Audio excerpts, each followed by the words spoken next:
like the way certain directors approached genre and tried to kind of mythologize it and make it their own, whether it be Sergio Leone going into westerns and then creating a world of his own with westerns, and then even with outfits, whether it be the long dusters that they wore and the poncho that the man with no name wore, and the kind of almost Union outfit that Lee Van Cleef would wear. And those were like specific suits of armor for his character that were mythic.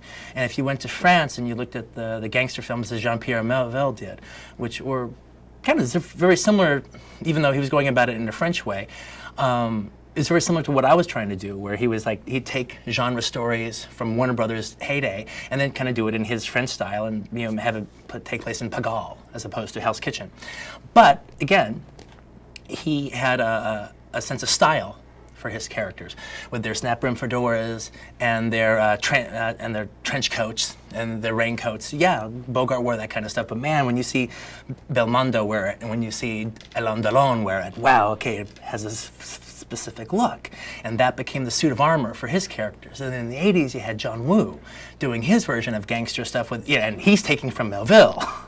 Right, who's taking from Raoul Walsh, who's taking, so everyone's taking from everybody else.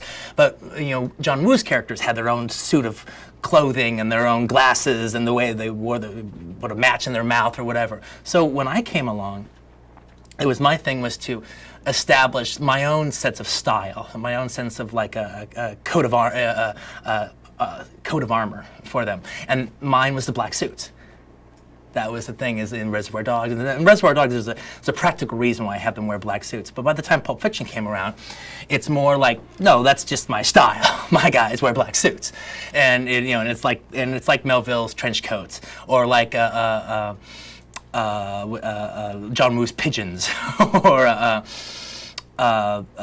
Leone's dusters. There was kind of my sense of style that I was trying to bring to the genre.